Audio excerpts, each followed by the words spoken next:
Hi, my name's Isaac, and this is a 2022 Jeep Wagoneer, and today I'm going to review it for you guys. I'm really excited to see how this stacks up next to the Grand Wagoneer, which I reviewed a couple of weeks ago.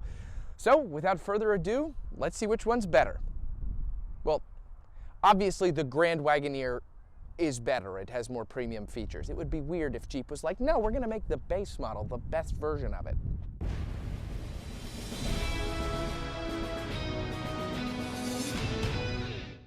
Before we begin, I want to thank Brown Daub Chrysler Jeep Dodge and Ram for allowing me to review this truck. For all your Chrysler Jeep Dodge or Ram needs, you can visit Brown Daub right off of Route 33 in Easton, Pennsylvania, or at their website, browndaub.net.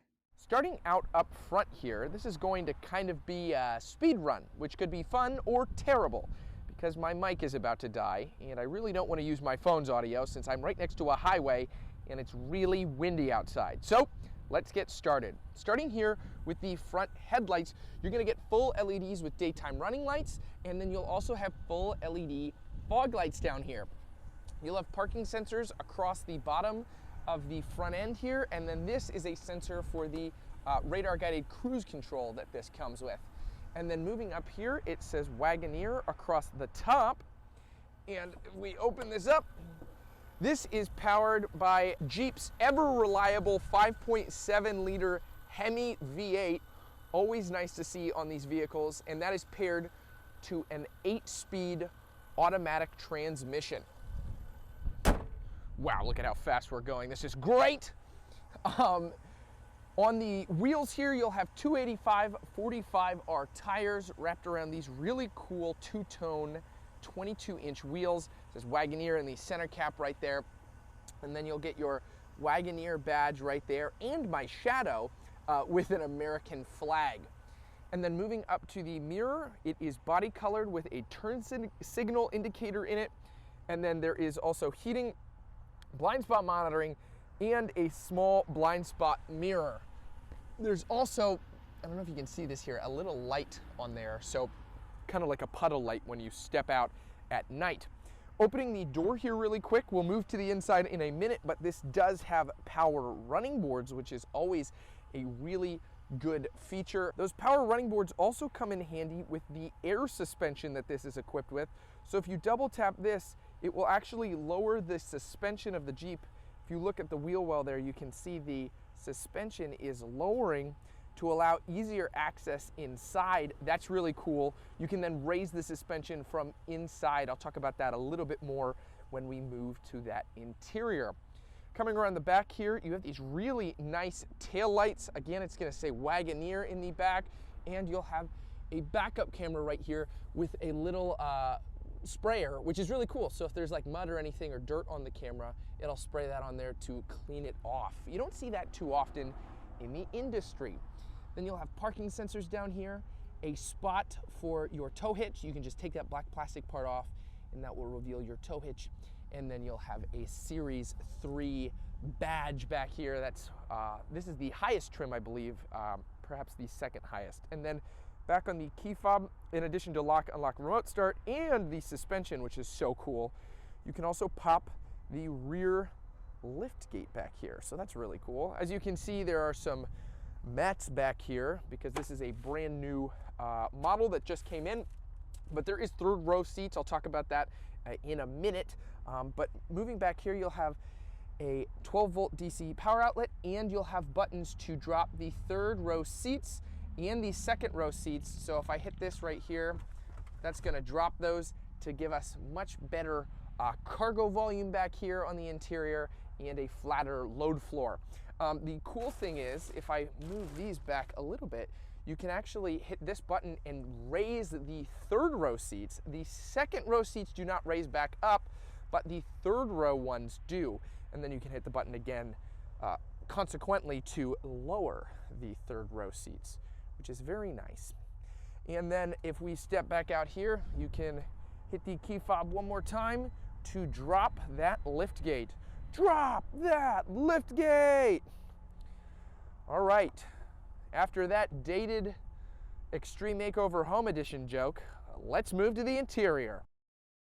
Moving to the interior of the Wagoneer, this is gonna sound mean, but trust me, it's actually a compliment. So after being in the Grand Wagoneer and then coming to this model, I realized this is kind of what I expected to be Jeep's best. It's nice in here. There's some quality features. There's some really cool things that this comes equipped with, and the materials are all fairly premium. But next to the Grand Wagoneer, it definitely is a step down. Obviously, price difference wise, it is. But I think I always expected Jeep to just be at this level of quality. Like, this Wagoneer's nice, very familiar with a lot of the parts. The screen size is a little small compared to some of the competition and how big this bezel is. But I was like, yeah, that seems accurate for Jeep. But then being in this Grand Wagoneer, I was like, oh my goodness, they knocked it out of the park with that. Clearly, they can do better than just this. This is a very high premium luxury SUV, and clearly they can go even further than that and above and beyond when it comes to how nice and well trimmed their vehicles can be. So starting here with the door panel, it is a nice soft touch leather up here and down here with some pretty good stitching. Then you'll have all 4 power windows and your locks right there and your mirror controls. Let me see if I can cover that. There you go, less glare. Your lighting controls and your electronic parking brake, as well as a pedal adjuster, so the pedals can retract and come forward depending on your height, which is nice. And then moving up here, you do have these really nice climate vents, very premium feeling. And you do have a driver's side grab handle. Just to compare with the Grand Wagoneer, because they are basically very similar, the Grand Wagoneer has leather wrapped grab handles, and these are just, you know, pretty basic plastic ones. Nice to still have, but comparatively, wow, it is wild. And then moving here, you can see the flashing 0. This does have a heads-up display, and it is not actually flashing in real life. The camera shutter rate is different than the shutter speed of the LED, so it looks like it's flashing. It's kind of the same thing with the headlights. They're not actually flashing, but because of the refresh rate of the camera, it looks like that. And then moving down here to the steering wheel, if my camera will focus, there we go. You get your standard controls here, your controls for the center screen, which is an entire screen. That's really cool to see. It's not just traditional gauges. That seems to be how the market's going right now. But in addition to that, you'll get your Bluetooth settings right there and your radar guided cruise control settings like there, your gear limiter. And then behind the steering wheel, you will have your buttons for the volume and the channel changing on the other side. And then moving into this screen, a little bit more detail, you'll have your speedometer, your adaptive cruise, stuff like that. Obviously, you can pull up your GPS, you can pull up your music. Then you'll get basically all your other readouts, your temperature, your engine oil temp, your fuel gauge, how much you got left. That's really nice, convenient to have in that screen. And then moving across the dash here, it's okay. This is actually leather up here, which is nice. It's not hard touch. It is a softer, maybe it's like a soft text material. I'm not 100% sure, but that is really nice. Unfortunately, this screen is a bit of a disappointment, especially next to the Grand Wagoneer and all the many hundreds of screens that has.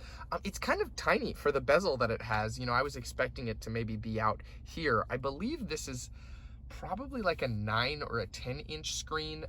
It's bigger than an 8, I think, but this is probably like a 9 or a 10-inch screen. And then you're gonna have heated seat buttons right here, heated steering wheel, which is really nice, and ventilated seats. So they're just, you just tap that, and oh look, what a great showing for, there we go. You really gotta press down on it pretty hard. And then you have those buttons that work really well. This does have Apple CarPlay and Android Auto, as well as some really cool settings for off-roading, so like pitch and roll, your suspension carry, stuff like that.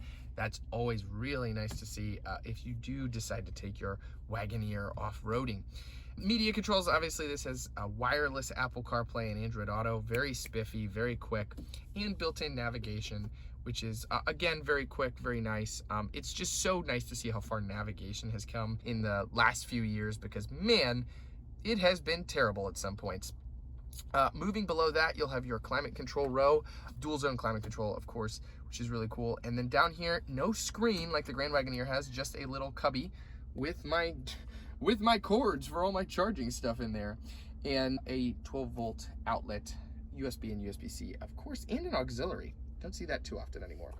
Closing this back up, never to see those charging cords again. You'll have your auto engine start stop, your lane keeping assist, your traction control, your hazards, your parking sensor button, your tow haul mode, and your mute, which I assume just means mute. Yes, it does just mean radio mute. Okay, and then you'll have your drive mode selector. So if we put our foot on the brake there, you can see it'll give you a little graphic. It'll give you a little graphic in the screen to tell you what mode you're in. So that's really cool to see. And then this is the air suspension button. So what I'm gonna do is I'm hitting up, and this is I'm gonna have it raise it all the way. And obviously you guys can't feel this, but I can. It raises me up. All right, I'm so sorry I did that. I want to apologize. I understand if you unsubscribe because of that. I totally get it. Moving to the center shifter, it is a dial, so you put your foot on the brake and you shift into drive, and there's a very solid click when you shift between each gear. Reverse has a backup camera that does have guiding lines. For the price point that this is at, it would be nice to see a 360-degree camera system.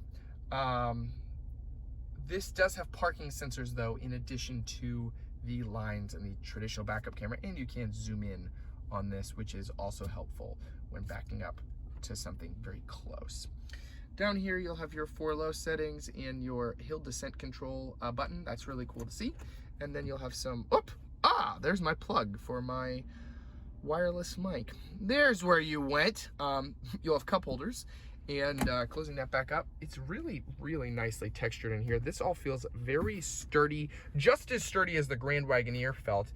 And then opening this up, you have some more storage, USB, USB-C, and then you can open this up for an even deeper storage space. And then up here at the top, you'll have your controls for your rear lift gate, your emergency assistance, your lights, and then the controls for the panoramic moonroof that this has. Oh, but this is probably disifying. This also does have a rear sunroof, just like the Grand Wagoneer does, which is really cool.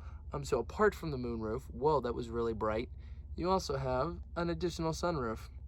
Moving to the second row of the Wagoneer, it's got pretty good legroom back here. And then if we move down to the rear climate controls, you'll have heated seats down here and your, rear climate controls. And then below that, you'll have an AC 120-volt outlet, 2 USBs, and USB-Cs, and then a 12-volt outlet. So really good if you're on a long road trip. You have a lot of charging capabilities. And then this is a 3-seater back here, and you do have an optional fold-down armrest if you don't have someone sitting in the middle. There are captain's chairs optional as well, but I actually really like the 3-seat option, and you get a really good view out of this panoramic moonroof. Moving briefly into the third row, it is surprisingly spacious back here. You know, I have quite a good amount of legroom. I'm 5'9", and I can fit really well back here.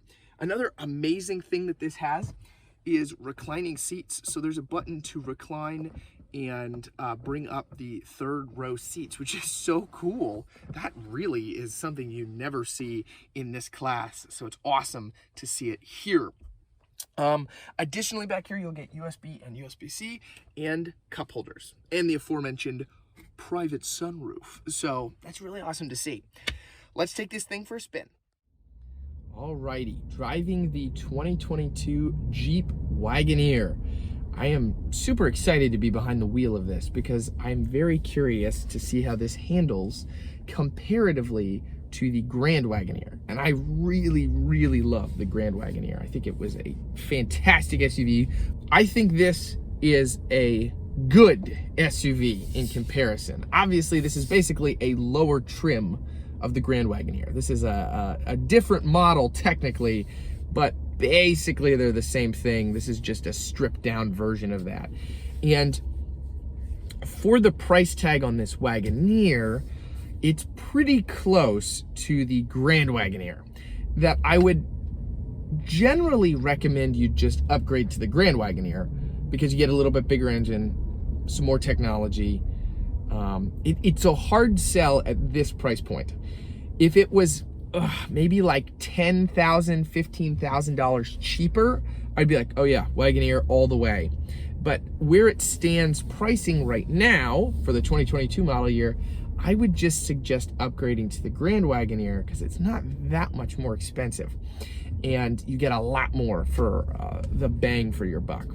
Now, when it comes to its driving dynamics, this handles really well. I love the 5.7 liter Hemi. I think it's one of the best engines they have out there right now, and it's been tuned and it's very reliable as far as I've been able to tell with the owners that I've talked to in the comment section and all the vehicles that I've been able to review over the years. So I don't think there's anything inherently wrong with this. I think this is a good SUV and it handles well. The air suspension, of course, really helps with it feeling just buttery smooth when it drives. And if we hit the gas, boom, and then hit the brakes, also really responsive. Love it.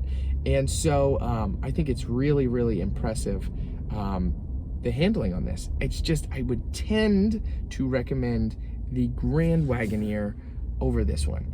Not that it's bad. Obviously, everybody has different opinions, but that's kind of where I stand with this particular one right now. So, that being said, I think that's going to wrap up my thoughts on this Wagoneer. I will keep wanting to say Grand Wagoneer. If you enjoyed this video, giving it a like would really help. Subscribing to my channel would also help, especially if you'd like to see other videos from me on other model reviews.